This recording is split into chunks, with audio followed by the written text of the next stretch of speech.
금쪽 상담소. 오늘은요 화사하게 문을 열어보겠습니다. 화사. 오늘의 고객님은요 좀 약간 화사하게 해본 적이 없어가지고. 오늘의 고객님은 말이죠, 김종민보다 훨씬 앞서서 그는 도대체 천재인가 바보인가 논란의 중심에 서며 일명 짭바보. 아, 짭바보. 아, 짭천재가 아니고 짭바보예요. 아하. 이게 바보인데 짭 같다. 아. 천재와 바보 사이의 캐릭터의 원조입니다. 원조죠. 예. 이 특유의 이 버벅 개그로 1분 만에도 관객들을 빵빵 터뜨리며 개그계에 큰 한 획을 그을 뻔했으나 지금은 제주로 돌연 이주. 소문으로는 방송계를 외면하고 오로지 아내만 바라보고 있다는 소문이 있습니다. 과연 어떤 분들이 금쪽 상담소를 찾아주셨을지 고객님 멘탈 케어룸으로 입장해주세요.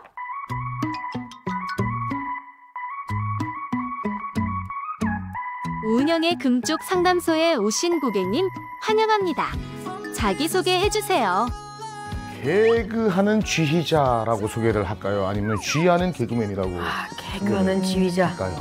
김현철입니다. 안녕하세요. 봄봄이의 엄마이자 김현철 씨의 아내 최은경입니다. 반갑습니다.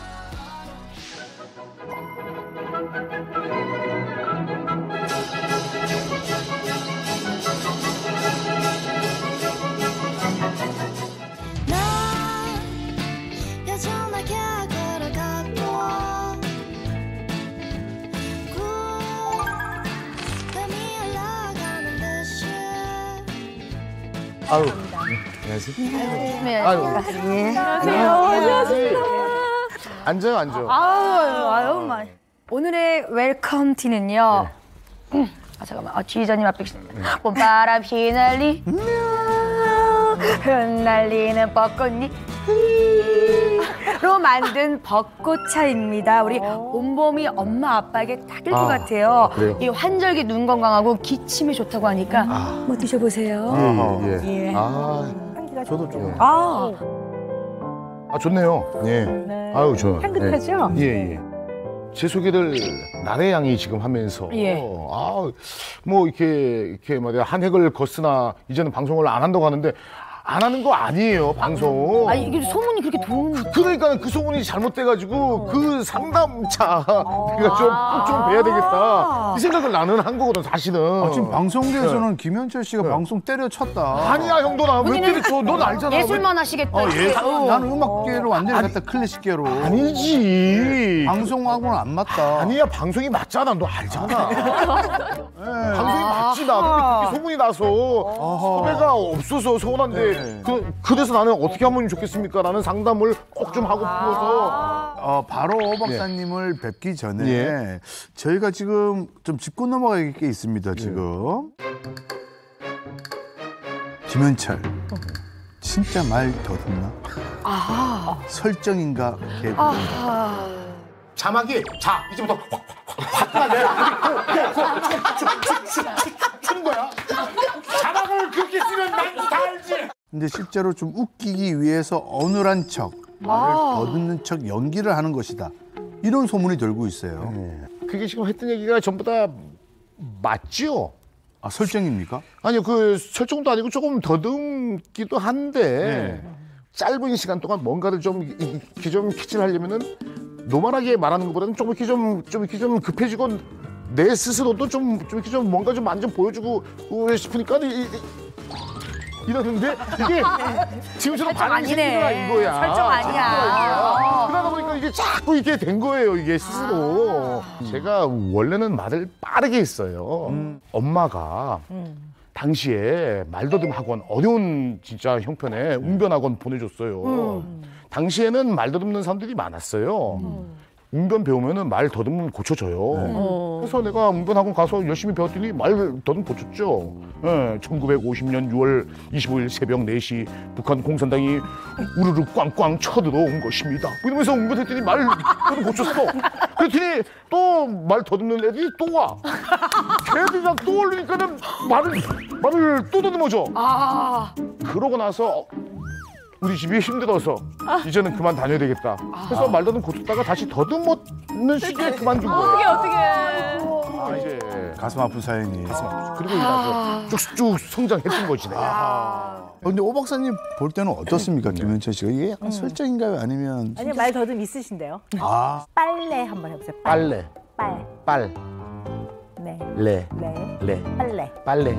리을 발음을 하실 때 리을, 예. 리을을 리을. 조음점을 정확하게 못 찾으시는 것 같아요. 조음점. 발음을 정확하게 하는 걸 조음이라고 하는데 조음, 그걸 예. 혀를 딱 붙이는 위치가 있거든요. 아, 예. 그러니까 혀는 긴데 리을 발음을 할 때 리을. 이거를 정확하게 윗니에 딱. 윗니의 뒤쪽에다가 딱 붙여줘야 되거든요. 아, 그래야지만 리을이 제대로 리을 이렇게 예. 나오는데 이거를 그렇게 안 하셔서 리을 발음을 할 때 발음이 부정확하시고요. 첫 음절에 예. 시옷 발음이 나올 때 약간 더듬으세요.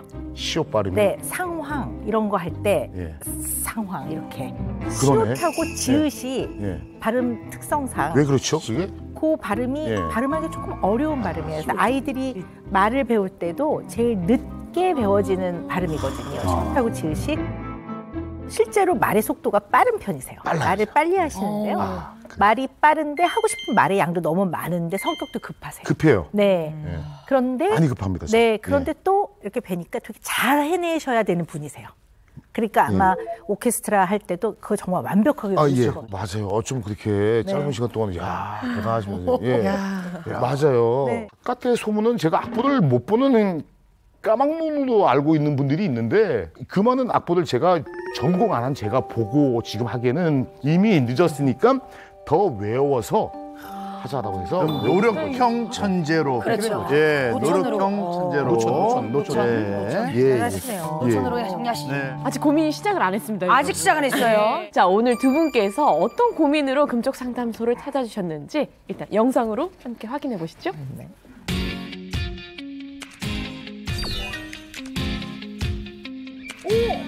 비행기? 어디까지?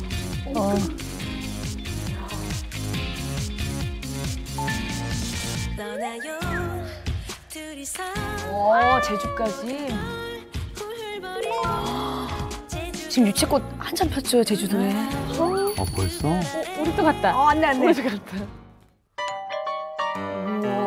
이런 적은 처음이에요. 처음 인터뷰를. 금쪽 같은 내 새끼 같다.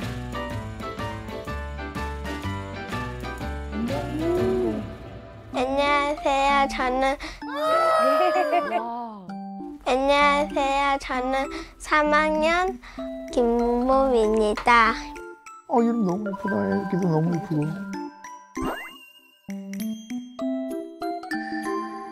네. 조금 무서웠어요. 그런 병이 있다는 게요. 뭐야?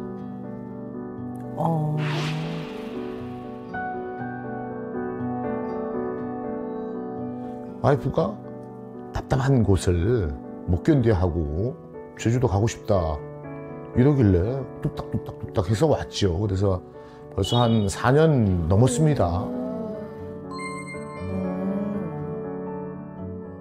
정말 고칠 수 있으면 고치고 싶다. 근데 고쳐질 수 있을까? 차 같은 거 타면 이제 제가 그 앞좌석에 타고 뒤에는 못 타고. 오해의 소지가 많아요, 그거. 부부가 이렇게 있고 딴 사람 뭐 그죠 선배 차를 타면 거기 옆에 가서 앞자리 가서 앉아. 김현철 씨가 운전하는 게 아니고 다른 예. 사람이 운전할 때. 어디 탈 때가 있잖아요, 저희가. 그러면은 이 부인이랑 나랑 뒷자리에 앉아 이렇게. 안녕하세요. 애매하다 이거. 야 이건 좀 애매하다. 네, 그럴 때 많았어요. 난처해요, 솔직히. 그거 뭐 어떻게 할 수가 없어요. 내가 알고 있는 그게 맞나?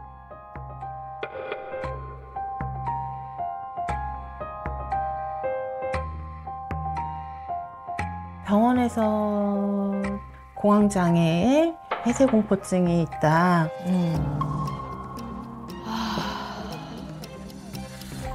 그냥 이러다 죽겠다. 그냥 이거 죽는 거구나. 해외 놀러 갔다 온 적이 있어요. 근데 이제 오는 비행기에서 이게 너무 심하게 온 거예요. 그래서 진짜 비행기에 들이눕고 속옷이도 뭐 다 풀르고 양말도 벗고 막 아, 어떡해. 내가 봐도 정말 정신 나간 여자 아닐까 이런 생각이 들 것 같은.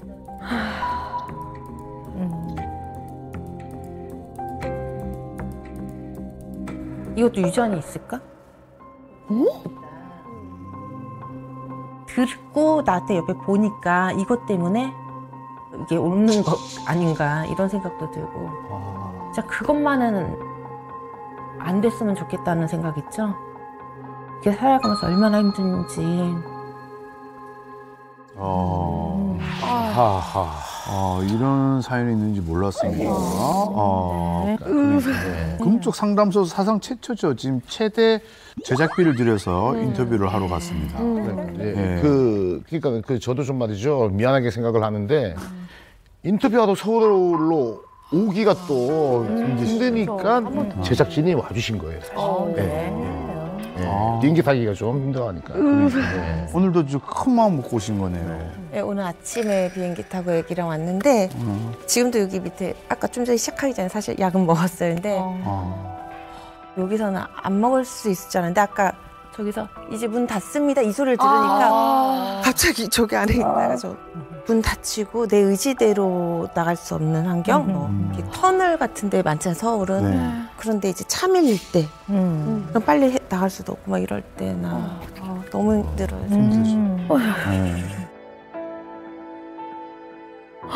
그렇게 심하시면 녹화하고 비행기 타셔야 되는데 이번에는 괜찮으셨는지. 일단 저가 이제 잠을 그 전날은 제대로 못 자요. 그래서 그때부터 이제 걱정이 되죠. 근데 저는 항상 아이를 데리고 다니고 하니까 근데 아이가 이제는 적응이 돼서 이제 항상 이제 혼자 먼저 타 있고 저는 비행기 문 닫히기 전에 타요. 얘기를 했다가 맨 끝에. 앞에 사람들이 탄 거를 일단 탄 순간에도 보면 안 되니까 타서 얼른 바닥만 닫고 그냥 의자만 앉는 맨 앞에 자리에 이렇게 앉는 걸 사는데 To fasten your seatbelt, insert the metal clip into the buckle and adjust the strap. To release it, simply lift up the buckle. 너무 힘드니까 괴로우신 거죠. 근데 내릴 때 이게 진짜 그 어떤 거 뭐 금은보화도 필요 없을 것 같아요. 이게 아무 일 없이 왔다는 게 이게 저는 더 소중하고 그 정도예요. 저는 지금 은경 씨 그 이 모습만 봐도 얘기만 들어도 지금 손에 지금 땀이 나가지고 그런 증상이 있어요? 예, 저도 좀 심한 편이에요. 폐쇄공포증이? 폐쇄공포증이. 그래서 땀이 확 났네. 이게 뭐냐면은 비행기 탄다고 생각하면 너무 답답하니까 지금도 막 심장 떨리고 그 진정되는 약하고 잠 잘 올 수 있는 약을 챙겨가요. 왜냐면 장거리는 답이 없는 거여서 나 자야겠다. 자야겠다는 생각이 있어서 이렇게 일단 그렇게 하고 진짜 생각지도 못하게 확 터진 게 뭐였냐면은 제가 예전에 촬영으로 프라하에 종탑들이 많이 있잖아요. 그러니까 등대처럼 생긴 근데 종탑이 꼬불꼬불한 곳을 혼자만 올라가잖아요. 근데 그때 갑자기 자 올라가시면은 저 유럽 저 못하겠어요. 나와버린 거예요. 근데 촬영 중인데 막 갑자기 식은땀이 나고 막 손발이 발발발 떨려가지고 제가 지금 이걸 못할 것 같아요. 지금도 손발 저려. 이걸 무조건 해야 된다고 얘기하니까 어떻게 나 심장 너무 떨려. 이런 증상이 있구나. 지금 손이 차가워졌어요. 지금. 그래서 바닥만 기어가서 땅바닥만 보고 이렇게 네 발로 기어가지고 그 위를 올라갔어요. 갑자기 올라왔는데 또 내려갈 생각하니까 더 미치겠는 거야. 그전엔 김현철 씨도 전혀 모르셨고요. 그전에는 그런 증상이 별로 그렇게 과하지 않았어요. 있기는 있었는데도. 조금 있다고 생각했는데 근데 이제 뭐 우리들도 그죠? 연예인들도 사실은 불안하고 우울할 때 있잖아요. 우리들도 그죠? 네. 그런 정도인지를 알았지 영적으로까지 생각은 이제 못했었죠 예전에. 처음 어떤 그 아내분의 그런 증상을 보셨을 때 그런 생각이 나실 것 같아요. 조금 그랬죠. 아까 전에도 제가 그죠 얘기를 했는데 그 부부 동반하고 나보다 더 선배 형 차를 얻어 타는데 그 형이 운전하는데 그 형수가 옆에 타잖아, 조수석에. 그렇죠, 자기가 쪼르륵 타. 근데 이건 이해해 주셔야 돼요. 아니 근데 이제 그때는 왠지 몰라. 이해를 못하지. 누가 그걸 그저 이해를 해요. 그 형이 오해할 수도 있잖아. 그럴 수 있어. 오해하고 형수님 좀 이상하지, 좀 포지션이. 그 형수가 어떻게 생각하겠어. 그래서 뭐 막 얘기해요. 어우 제가요 지금 막 답답해가지고요 앞에 타야 돼요. 이런 식으로 말을 하니까 또 예 그렇게 하세요 하고 그 형수는 또 이쪽 뒤에 타고 나도 이렇게 같이 뒷자리 이렇게 타고 있는데 얼마나 어색해. 그런 게 한두 번이 아닌 거야. 나는 이렇게 생각했죠. 버릇이 너무 자기 위주지 않냐. 앞자리를 타고 싶어 하는 건지만 알았지.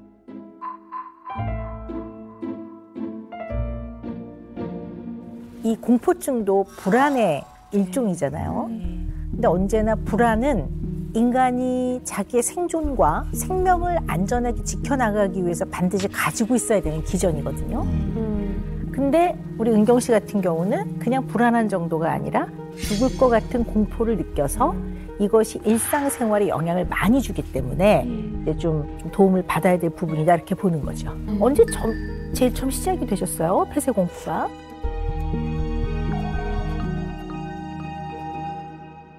이게 제가 정말 심해지게 된 계기가 아까 말씀드렸지 한 5년 전 정도에 제가 혼자 아이를 때 아빠 없이 애기 친구들 엄마들이랑 여행 갔다 온 적이 있는데 유모차도 있지 기저귀도 있지 짐도 많지. 힘이 많은 거예요. 그런데다가 이제 잃어버릴까 봐 얘를 어디 둘지 모르니까 4살이니까 이게 막 부담감이 너무 컸고 막 체력적으로도 소모되고 막 이런데 올 때 한국으로 돌아올 때 출발하기 전이었는데 아직 타긴 탔는데 나도 모르게 그냥 정신 나간 여자처럼 막 뛰어나서 잡히고 막 이랬는데 그게 그때 정신을 잃었던 것 같아요. 아이도 그때 그렇게 심하게 됐던 걸 처음 봤고 그때가 정말 심하게 된 시작점?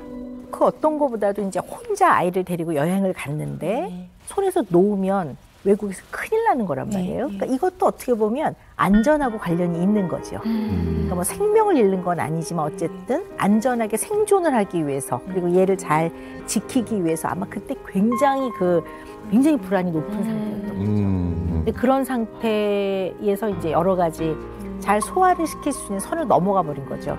그리고 나면 그때의 기억이 굉장히 배드 메모리, 굉장히 나쁜 안 좋은 기억임과 동시에 그 유사한 상황만 돼도 그때 그대로 기억이 나고 생생하게 느껴지면서 이제 견디지 못할 것 같은 이제 그런 두려움으로 다가오는 거죠. 그랬던 것 같아요. 네네. 그러니까 이 비행기가 또 무서운 게 뭐냐면은 베트남에서 행사 갔다가 오는 길에 그때 진짜 심하게 와가지고 그러니까 진짜 타자마자 바로 내린다고 제 승무원분한테 말씀드렸더니 항공법상 그 테러리스트 그 법 때문에 전부 다 내리고 짐도 다 내리고 해요. 그래야 된다고 들었어. 제가 아니요 저 진짜 죽을 것 같아요. 그랬더니 못 내립니다. 그러니까 그때 그러니까 막 더 막 제가 그랬어요.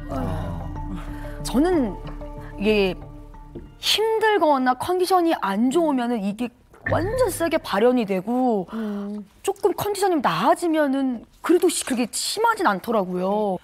똑같은 것 같아요. 이게 더 막 정말 힘들고 정신적으로 좀 스트레스도 있고 몸도 힘들고 할 때는 약을 막 먹고 해도 이게 올라와요. 네. 그리고 어쩔 때는 이제 엘리베이터 탔다가 이렇게 먼저 탄 사람이 뒤에 이렇게 있게 되잖아요. 갑자기 막 밀려 타게 되면 잠깐만요 이러고 그냥 저는 막 밀치고 내리거든요. 근데 사람들은 넌 창피하지도 않니? 근데 창피함이 그때는 생각이 안 나요. 내가 죽을 것 같아요. 내가 죽겠는데 뭐 창피할 거 어디 있어요? 그래서 눈에 뵈는 게 없더라고 진짜로요. 나래 씨가 되게 중요한 질문을 아까 했는데요.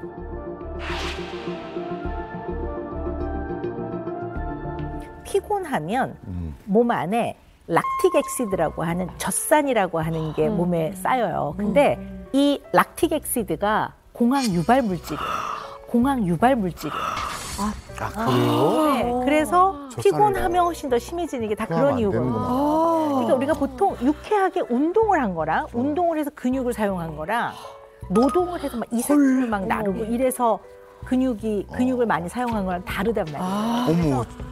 똑같이 몸을 써도요. 네, 그래서 엄청 피곤하게 막 이삿짐을 나르고 육체 노동을 막 힘들게 했을 때는 락틱 엑시드가 쌓여요. 그래서 이게 공황 유발 물질이에요. 너무 신기하다. 너무 신기해요. 그다음에 계절 변화가 싹 있을 때 몸에서는 나를 잘 적응시키기 위해서는 야, 정신 똑바로 차려 이러면서 그때 많은 이제 질병도 있고 특히 이제 공황이 심해져요. 그래서 지금 은경 씨가 겪는 거는요. 폐쇄 공포 맞아요. 왜냐하면 주로 좁은 곳, 터널, 비행기 안, 엘리베이터 안, 그다음에 좌석 버스 같은 거 왜 그 구간과 구간이 긴 데가 훨씬 그래요. 맞아. 예, 그냥 시내 버스가 그 겨울에 이제 창문은 다 닫혀 있는데 히터를 틀 때 너무 힘들어. 확 답답하면서 제일 힘들거든요. 그래서 좁은 공간. 그리고 이제 왜 땅굴 체험 가서 땅굴 보러 들어갔다가 막 네, 너무 힘들다. 잠수함 이런 거 생각. 잠수함 절대 안 드시요. 잠수함 맞아요. 그런 거. 근데 그런 곳에 갔을 때 공포이기 때문에 내가 이 상황을 어떻게든 핸들링할 수 없다고 생각해요. 내가 다뤄낼 수 없다고 생각해서 그야말로 환장을 하는 거죠. 되게 그러면 이제 산소가 충분히 있음에도 불구하고 뇌에서는 약간 착각을 하는 거예요. 뇌에서. 야, 이거 잘못하면 질식될 상태야. 이렇게 되니까 그다음부터는 이렇게 되거든요. 그래서 과호흡을 하는 것 때문에 몸 안에 산소가 농도가 너무 높아져 버려요. 그러면 온몸이 약간 저리면서 마비가 와요. 맞아. 마비 와요. 네, 그래서 그럼 우리가 어떻게 하냐면 비닐봉지나 종이봉투를 입에 딱 씌워요. 왜냐하면 본인이 내뱉은 이산화탄소를 다시 들이쉬게 하는 거예요. 안 그러면 과산소 때문에 마비 와요. 그럼 이제 또 뭐 이해될 수 있는 마비지만 의사도 아닌데 본인은 나 이제 4지 마비 왔다. 이렇게 되는 거예요. 갈수록 태산인 거예요. 그다음에 이제 진땀이 나기 시작해요. 이제 진땀이 나고 심장이 빨리 뛰어요. 그다음에 막 손이 막 그다음에 이제 떨리고 어지러움증도 되게 심해지겠죠. 구토가 나올 것 같고 메스꺼렸고 그다음에 이제 몸도 막 얼음장처럼 차가워지고 이런 것들이 이제 일련의 반응들이 나오거든요. 근데 우리 은경 씨는 이 중에서 뭐가 제일 심하세요? 어떤 증상이 제일 심하게 느껴지세요? 그냥 있잖아요. 이게 다 어떻게 막 이거를 갑옷이 쓰여져 있는 것 같아요. 나를 아무것도 없든 다 벗어내야 돼요. 속옷도 풀고 양말도 벗고 신발도 벗고 어떻게 할 수가 없어요. 근데 터널 같은 거를 피할 수는 없잖아요. 터널이 좀 샥 빠져나가면 모르겠는데 안 그렇고 막힐 때 있잖아요. 그럼 어떻게 하세요? 진짜 그러면 안 되는 건데요. 위험한지 알면서도 뛰어내린 적이 있어요. 네. 언제? 나는 몰랐는데. 친구랑 이제 아이들을 뒤에 태워놓고 제가 운전한 건 아니에요. 근데 제가 옆에 타고 있는데 너무 밀리니까 이게 막 그 뒤에서는 애들이 이제 좀 시끄럽고 터널은 밀리고 이게 갑자기 막 애들 시끄러우면 시끄러운 거랑 같이 온 거예요. 이걸 어떻게 하지 하니까 저도 모르게 문을 열게 되더라고요. 그 상황이 어떻게 할 수가 없는 상황에 저도 못 참고. 그러면 제일 힘든 게 사실 터널도 힘든데 이거는 거의 끝판왕이거든요. 폐소 있는 사람한테. MRI 괜찮으셨어요? MRI 괜찮으셨어요? MRI 힘들지. 와, MRI는 이거는 아예 그래서 MRI는 처음부터 물어봐요. 폐소 혹시 있으세요? 그러면은 그럼 또 신경 안정제도 좀 놔주긴 하는데. 아니 MRI 얘기하시니까 그 제주도에서 같이 이제 병원을 갔어요. 안에서 막 난리가 난 거야. 막 소리 지르고 막 울고 물고 막 난리가 나서 뭔가 가지고 봤더니 거기 안에서 뭐 울고 물고 해가지고 진짜 힘들지.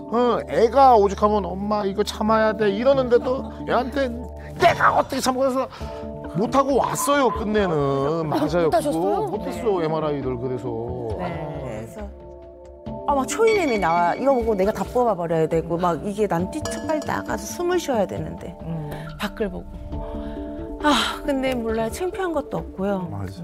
아니 뭐 죽을 것 같은 공포인데 내가 살기 위해 하는 행동이 그 당시에 뭐 창피한 거를 생각할 겨를이 없겠죠. 그러니까 되게 본인은 안 창피한데 우리가 창피하더라고요. 본부이랑 나랑 둘이 창피했어. 그러니까 MRI 통 속에 들어가는 거 이게 물론 쉽진 않지만 치료 중에 하나가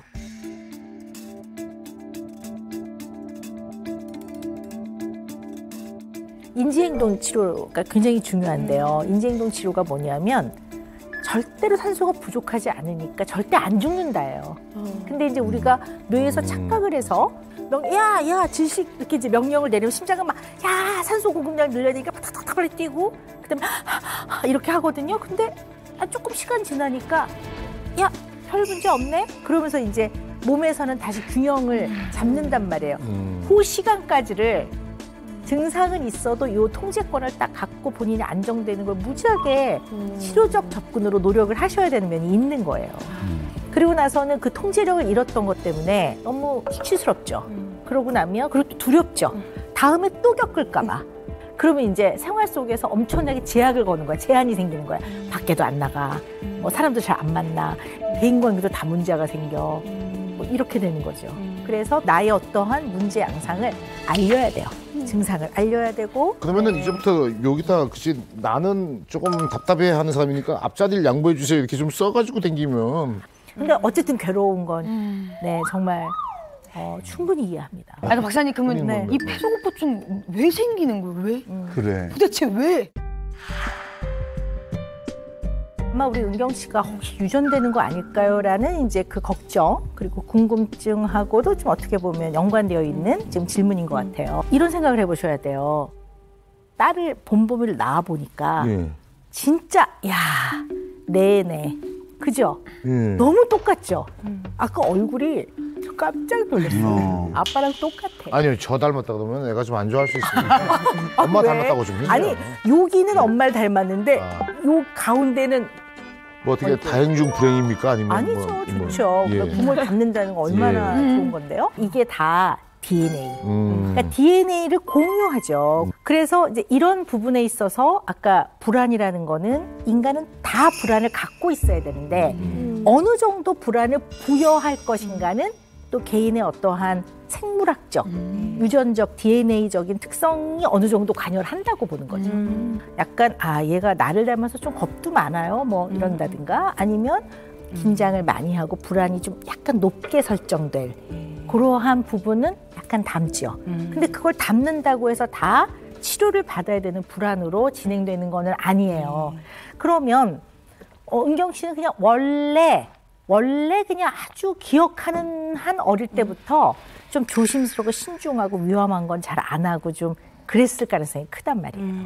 근데 이게 어떠한 것이 탁 트리거가 되면 이게 탁 인생에서 버튼이 딱 눌러지면 본인의 어떤 그런 특성이 훨씬 더 증폭되고 강화되는 경우가 있거든요.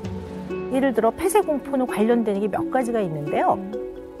어릴 때 좁은 욕실에서 굉장히 많이 벌을 쓰거나 혼난 경험이 있다든가 아니면 실제로 굉장히 좁은 곳에서 굉장히 뭔가 불편하거나 굉장히 이게 너무 뭐 위험하거나 불편하다고 느꼈던 경험이 뭐 있다든가 아니면 비행기를 탔는데 막 난기류를 경험을 해서 막 한번 심장이 덜커덕 굉장히 걱정을 한 적이 있으면 그 다음부터는 비행기 타는 게 좀 힘들어질 수도 있어요. 근데 이런 거와 무관하게 어떨 수가 있냐면 원래 좀 조심스럽고 신중하고 좀 그런 사람인데 흔히 말하면 겁도 좀 많고 되게 안전해야 되고 이런 사람인데 아이를 딱 낳았어.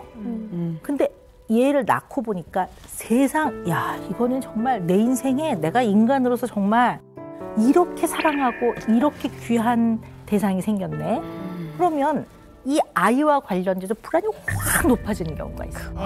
너무 소중한 사람이 생기면서 이 불안이 이걸 지켜야 되기 때문에 더 높아졌을 가능성이 좀 있어요. 네. 제가 지금 생각해 보니까요. 제가 좀 예민했어요. 아이를 낳고 좀 엄마들이 심하다 했을 게 우리가 뭐 3살 때 뭐 이렇게 키즈카페 많이 가잖아요. 네. 뭐 화장실 가고 싶다면은 밖에 화장실도 키즈카페를 가든 백화점 가든 어디를 슈퍼를 가든 저는 여자아이다 보니까 그게 싫더라고요. 아직 자기가 이렇게 처신을 못하는 상태에서 공용 화장실 그럼 그냥 저는 집으로 일단 들어가요.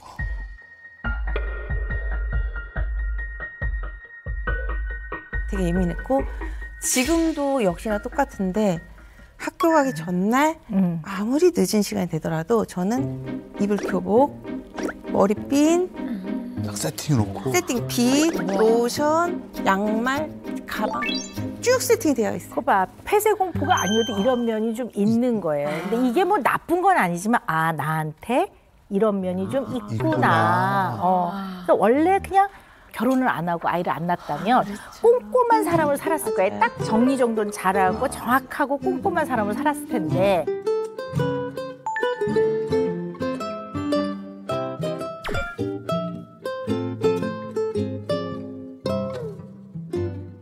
너무 소중한 대상이 생긴 거야. 얘를 막 안전하게 지켜야 돼. 이러면서 첫 번째 제일 심하게 경험했던 게 혼자 아이를 데리고 가서 얘가 천방지축으로 왔다 갔다 하니까 얘를 혹시나 잃어버리면 어떡하나.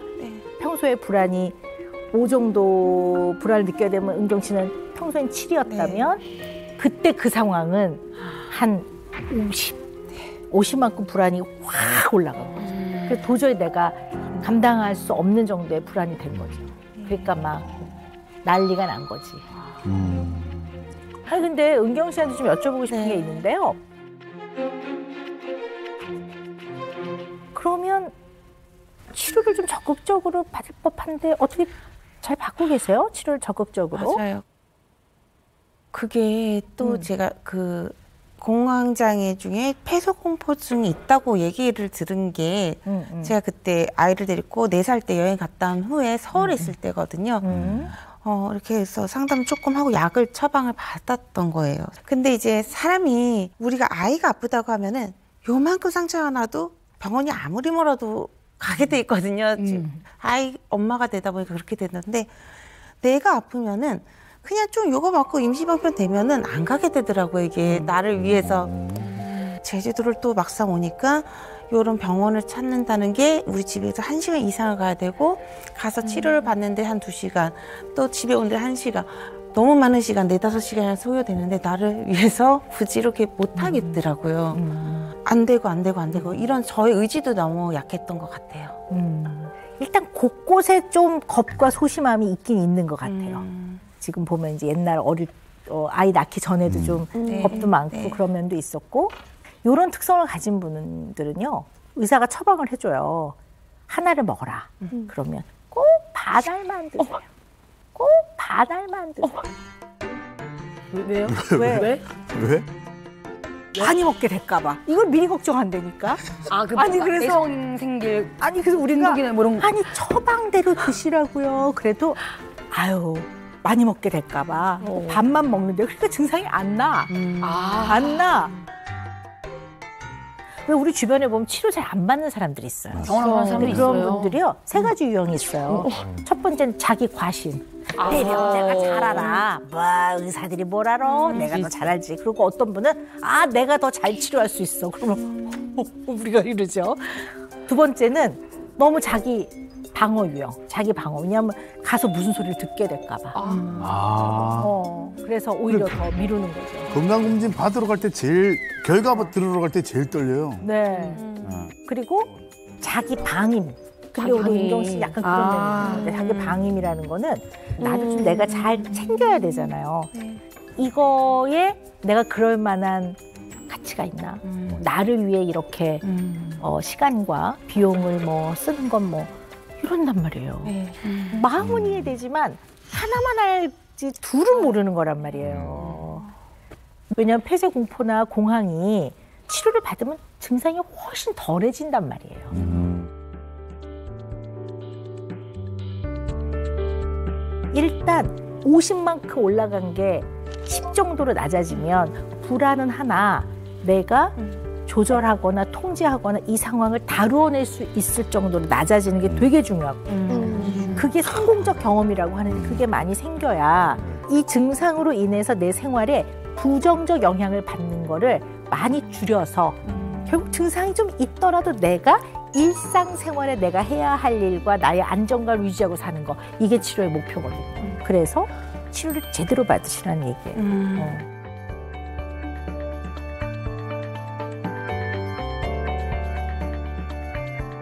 이런 것들이 이제 아이한테 어떤 영향이 가는지를 좀 우리가 좀 잘 알아야 대처하니까, 알아야 배우니까 폐쇄 공포증 증상에 대한 대화를 이 가족이 어떻게 나누고 계신지를 좀 확인하기 위해서 숙제를 좀 제가 내드렸었죠. 예. 네. 저희가 준비한 영상이 있습니다. 아, 영상 네, 한번 먼저 보시죠.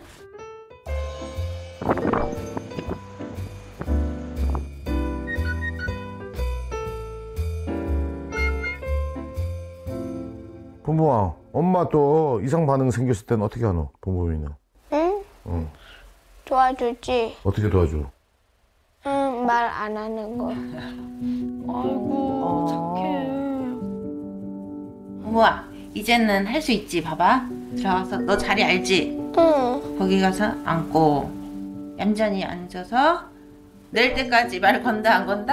안 건다. 안 건다. 아 애가 본범이가 확실히 좀 알고 있네 이거를.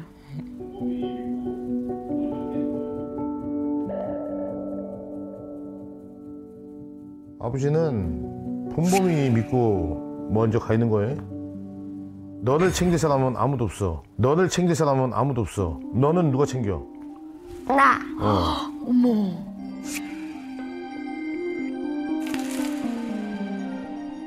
너는 너 스스로 챙기고 엄마는 나. 본범이가 챙기고. 어머 엄청 알았지? 어른스러워.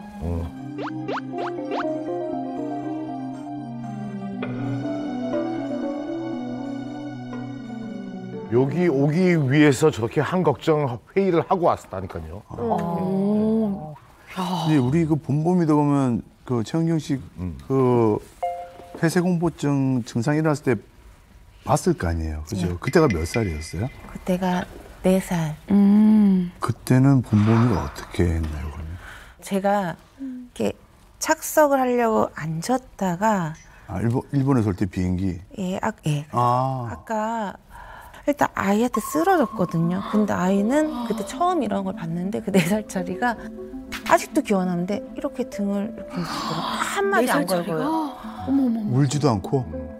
그래서 그게 기억은 나요. 아직. 어머나. 네. 아니 어떻게 그럴 수가 있지? 4살짜리인데. 근데 정말 저희가 이렇게 영상으로 보기에도 좀 본범이가 정말 어른스러운 느낌이 들어요. 낼 때까지 말 건다 안 건다? 안 건다. 안 건다. 우리 본범이가 평소에도 좀 어른스러운 성격을 가지고 있나요? 저보다 더 어른스러워. 많이 어른스럽네요. 아버지보다 더. 정말로. 아니 어떤데요?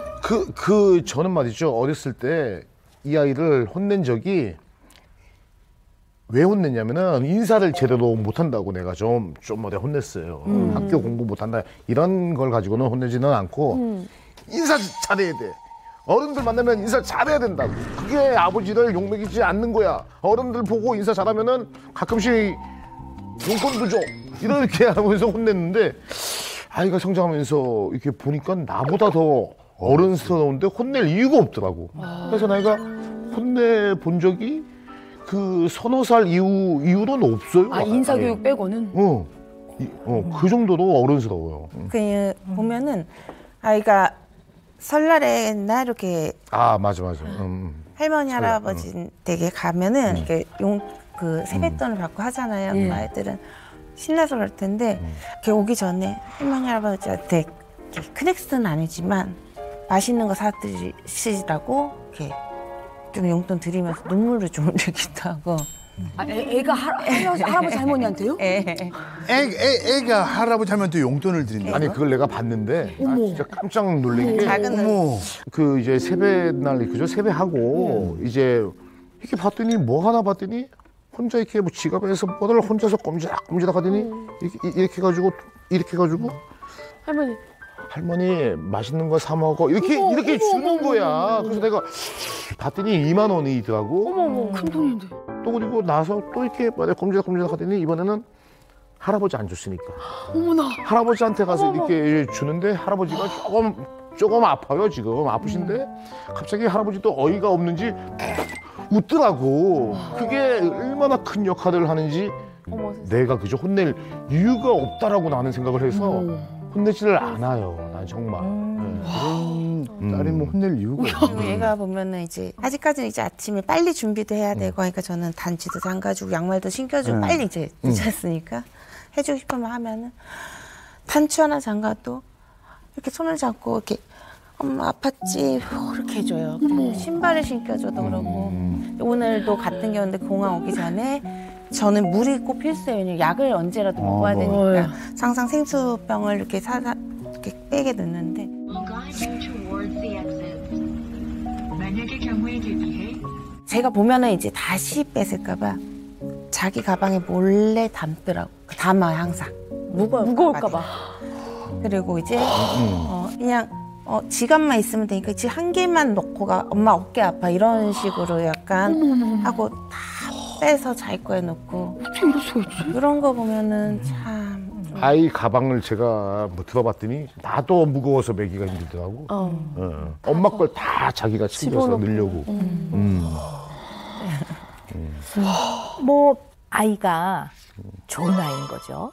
어떤 면에서 좋으냐면 일단 공감 능력이 좋잖아요. 그러니까 다른 사람의 마음을 잘 이해하는 거잖아요. 네. 아유 할머니 연세도 많으신데 뭐 이러면서 이렇게 돈을 드리는 것도 이제 그런 마음인 거고, 엄마가 무거울까 봐 또 이렇게 고무줄 하다 보면 고무줄이 이렇게 타이트하니까 엄마 손 아플까 봐 그렇긴 하는데요. 그래서 그냥 봄봄이는 어떻게 표현하는 게 마냥 그냥 훌륭한 아이인 것 같아요. 제가 봤을 때 애 자체는. 그건 맞아요. 맞는데 아까 그 엄마의 그 폐쇄공포증과 관련된 이 세 분의 이야기를 좀 보고 좀 사실 저는 좀 걱정되는 면이 있었어요. 네. 너는 누가 챙겨? 나. 너는 너 스스로 챙기고, 엄마는 나. 봄봄이가 챙기고. 물론 어떤 뜻인지는 알아요. 왜냐하면 가족이 굉장히 연대감이 좋고 세 분이 굉장히 서로 아끼고 사랑하기 때문에 가족이 힘들어하는 건 서로 돕자라는 건 좋은 의미에서 시작하신 거라는 걸 저도 너무 그 의도는 잘 알지만 저 대화는 상당히 문제가 있는 대화예요. 문제가 있는 거는 아는데 네네. 상황이 그러니까요. 네. 네. 왜냐면 이제 저는 그죠. 어쨌든 간에 일적으로도 서울에도 와 있어야 되고 이러니까 네. 두 사람만 있다 보니까 네.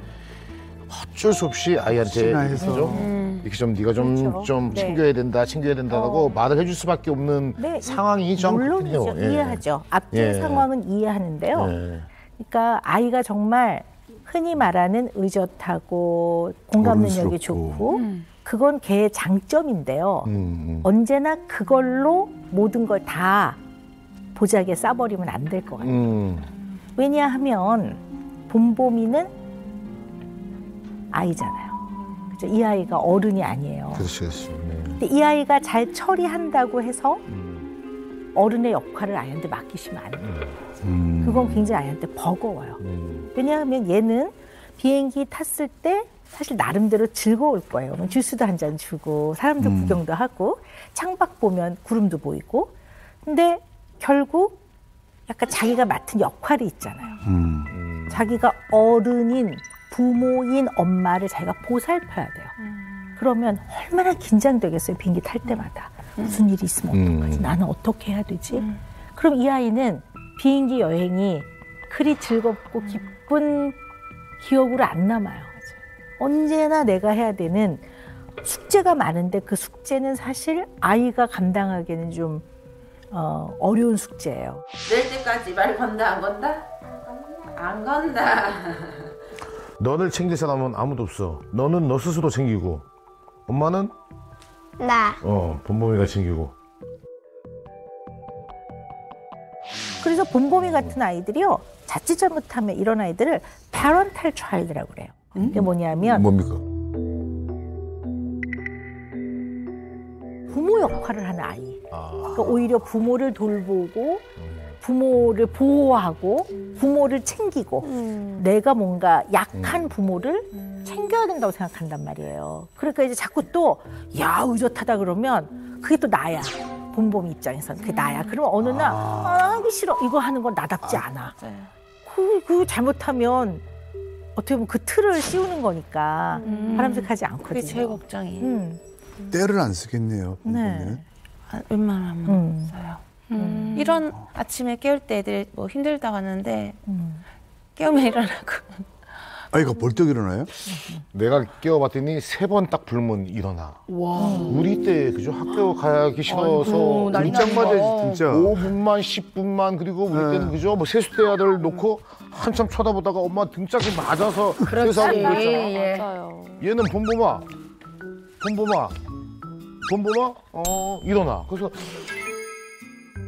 아니 근데 뭐 기상을 잘하는 애들도 있어요. 예. 근데 그렇다 하더라도 혹시나 봄봄이 마음 안에 가뜩이나 우리 엄마가 힘든데 내가 아침에 일어나는 걸로 엄마 아빠를 힘들게 해서 그런 게 있는 우리 것 엄마가 같아요. 더 힘들어지면 어떡하나. 네, 맞아요. 이게 있는 거는 그런 게 있는 그거는 것 같아요. 그런 게 있는 것 같아요. 벗어내야 되는, 네. 벗어 던져야 되는 정도의 무게라고 보는 거죠. 그건 좀 과한 거죠.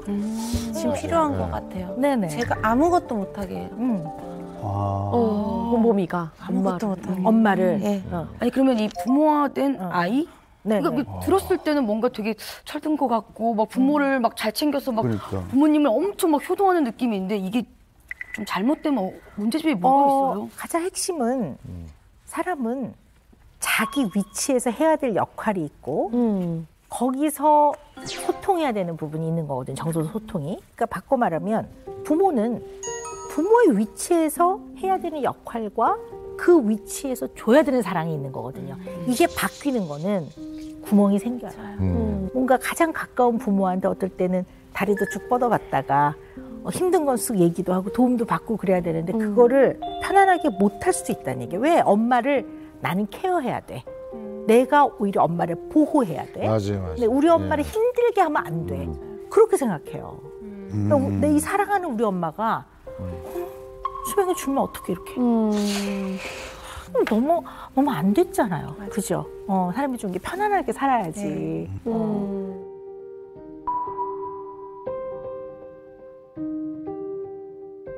우리 또 그 김현철 아빠는 어떤 면이 있으시냐면요. 굉장히 해결에 대한 얘기는 많이 나누는 것 같아요.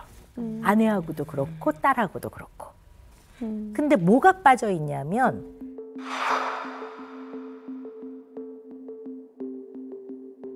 정서를 나누고 거기에 대한 정서적인 지지가 많이 부족하세요. 그래서 뭐 예를 들어 아이가 잔디밭에 넘어졌단 말이에요.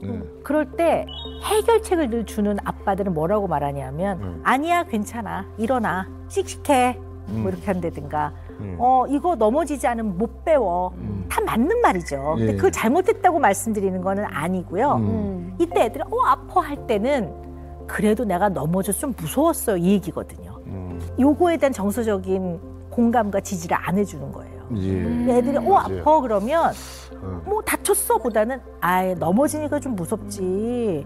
어디 보자 네가 무서워서 좀 그러는구나. 당연히 그렇지 무섭지 넘어지면 이런 거 중간에 들어가줘야 돼요. 그러니까 그래야 되는데 우리는 잔디밭에서 넘어지면 야 아버지는 군대 있을 때 낭떠러지에서 떨어진 멀쩡한데 일라 이런 거 많으니까. 낙태는 조가 네. 참 그러네요. 그래서 그게 잘못했다는 게 아니라 예전의 방식이 불안은 감정이 일부잖아요. 정서이잖아요. 생각이 아니라 감정은 불안을 나눠야 돼요.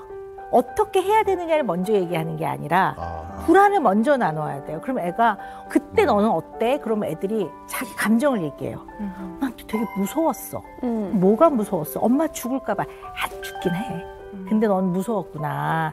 이렇게. 그리고 이런 폐쇄공포증 자체가 유전되진 않지만 불안은 학습을 한단 말이에요. 옆에서 계속 불안을 어떻게 다루어내는지 옆에서 계속 보고 어떤 상황에서 불안이 얼마만큼 부여되는지를 옆에서 계속 보면서 학습된단 말이에요.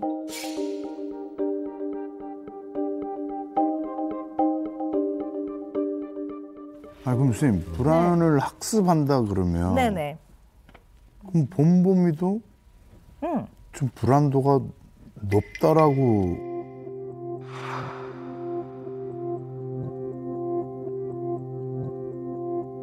점점 원래는 안 높았던 아이인데 괜찮았던 아이인데 점점 높아지겠죠. 벌써 비행기 타면 챙겨야 될 게 얼마나 많아요. 조그만 애가 무슨 괴나리 보찜처럼 보부상처럼 다 지고 다녀야 돼.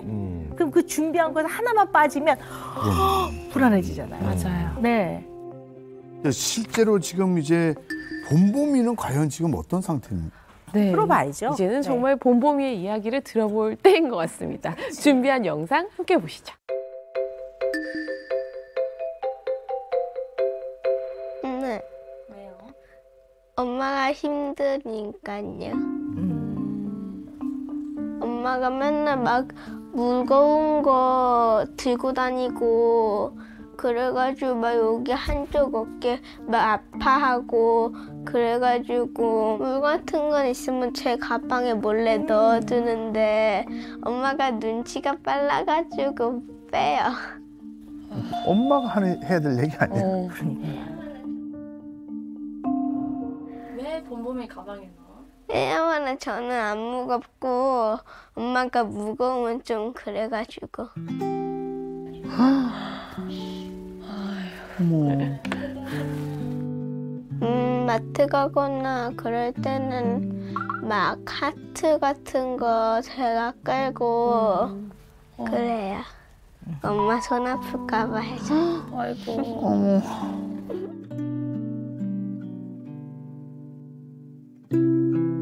봄봄이가 힘들지 않아? 네, 저는 괜찮아요.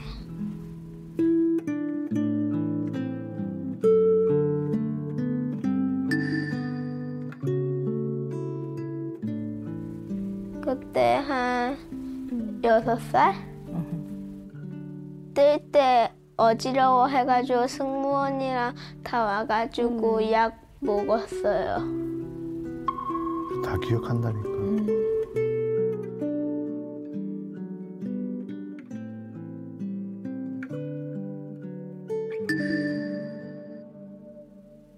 지켜줘야 된다고 생각해요. 지켜줘야 된다고 생각해요. 아이고. 무서울 때 지켜주면 안 무섭잖아요. 어머. 같이 옆에 있어주고 손잡아주고 안아줘요.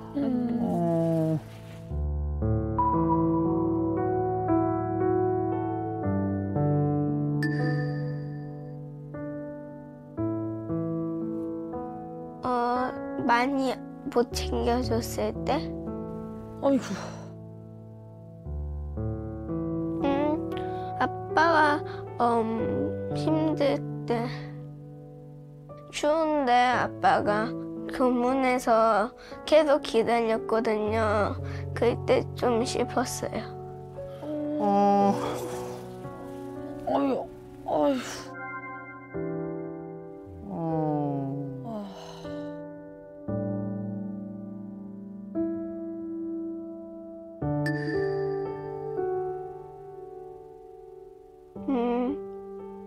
챙겨줘서 고맙고 사랑한다고. 왜 울러 그래. 세상에서 제일 사랑해요.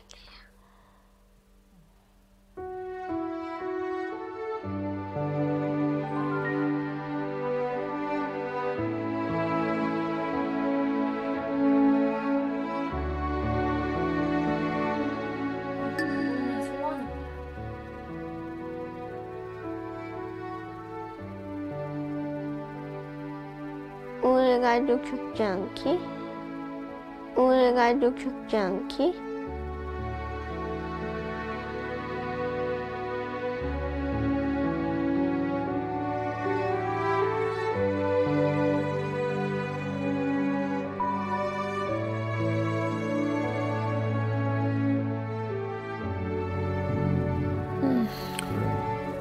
엄마 아빠가 우주지. 어이구, 꼭 참. 울러 그래.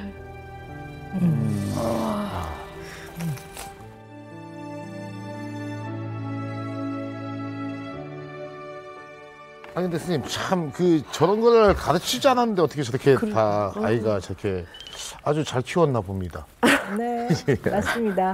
네. 예. 진짜 저거 인터뷰할 때는 제가 저를 못 보겠어요. 작가님들이 해서 못 봤는데 그냥 저는 그냥 마음이 아파요. 그렇죠. 네. 저는 가장 지금 기억에 남는 게요. 우리 봄봄이가 추운 날 아빠가 학교 앞에서 자기를 기다리는데 얼마나 손이 시렵겠냐. 그건 굉장히 이제 그 아빠의 입장과 아빠의 마음에 대한 공감 능력은 굉장히 뛰어난 건데 근데 보통은 애들이 뭐라 그러냐면 아빠가 손이 시려웠을 텐데요. 난 아빠의 사랑이 느껴져서 너무 좋았어요. 그리고 너무 감사했어요. 이게 맞거든요. 근데 얘는 슬펐어요라고 표현하니까 뭔가 오히려 그거는 부모가 애가 장갑을 안 끼고 학교 앞에서 손이 꽁꽁 얼어가지고 호하는데 아유 너무 안쓰럽고 그래서 이게 어른이 하는 얘기거든요. 그러니까 자기로 인해서 부모가 부모의 역할을 하고 자기를 케어하고 사랑해주는 과정에서 부모가 조금이라도 힘들면 얘는 슬퍼요. 맞아요. 그런 경향이 있어요. 이거는 좀 생각해 보셔야 돼요. 너무 좋은 아이인데 이제 맞아요. 그 엄마의 어떤 지금 이제 폐쇄 공포라는 증상을 봄봄이는 훨씬 더 엄마가 많이 아프고 좀 굉장히 큰 문제라고 생각을 하고 있는 것 같아요. 아니 봄봄이가 엄마 아빠 얘기하면서 울먹이더라고요. 근데 사실 저 나이면은 저렇게 울으면 안 참거든요. 하고 막 우는데 저 인터뷰가 그냥 10살 아이 같지가 않고 진짜로 무슨 부모님이 인터뷰하듯이 진짜로 박사님 얘기 듣고 나니까 마냥 어른스럽다고 칭찬하면 안 될 것 같아요. 맞아요. 이게 진짜로 두 분은 이제 어떻게 해야 될까요? 제가 처음에 뭐라고 말씀드렸었냐면 정확하게 알아야 방향을 잘 찾아간다라고 말씀을 드린 거거든요. 이 상황은 어떻게 말씀을 하셔야 되냐 하면 봄봄이한테 엄마는 폐쇄 공포증이 있어. 근데 이거는 좁은 공간에 들어가면 죽을 것 같이 공포스러워. 근데 안 죽거든.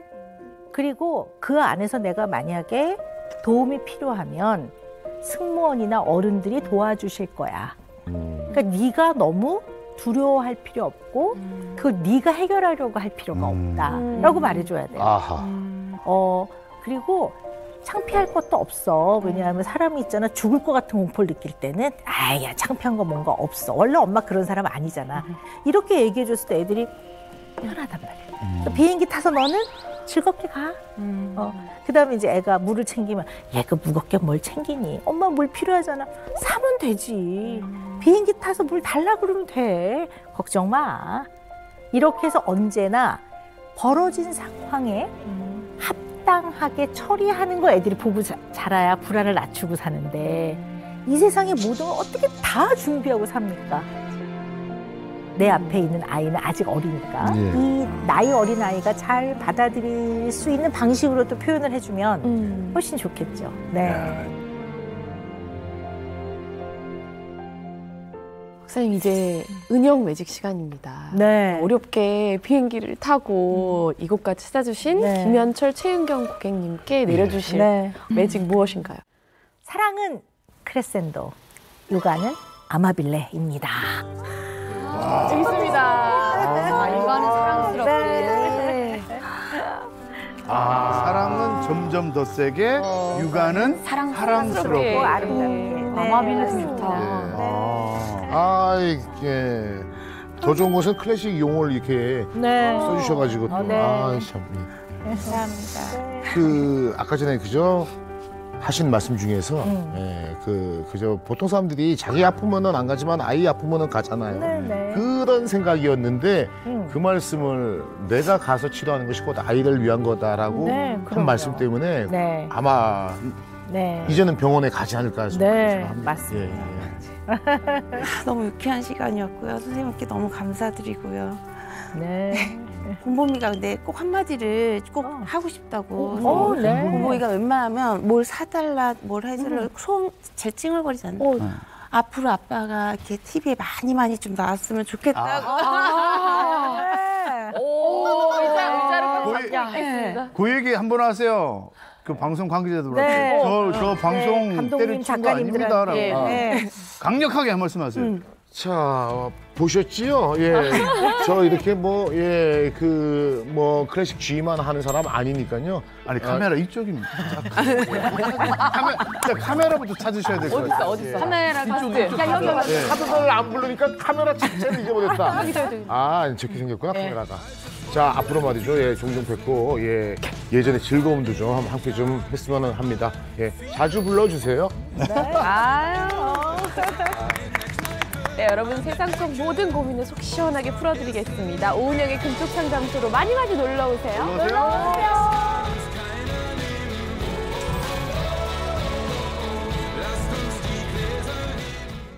뭐 저희 업보겠죠. 뭐 엄마를 만난. 네. 어떻게 그거를 다 그랬었을까? 밥값 내가 냈어. 지금 내가 냈다며. 어떤 우리 아니 줘야겠구나. 저 우리 엄마 욕쟁이거든요. 나 진짜 진짜. 욕도 이런 여러 가지 기능이 있지만 약간 선을 조금 넘는구나, 어머님이. 백가한테 무릎 꿇고 빌고 싶은 게 하나 있어요. 인간 대 인간으로 절대 해서는 안 된 거였어요. 그런 마음을 갖고 있었다는 게 좀 그렇고. 네. 미안해. 엄마가 그때 왜 그랬는지 모르겠어.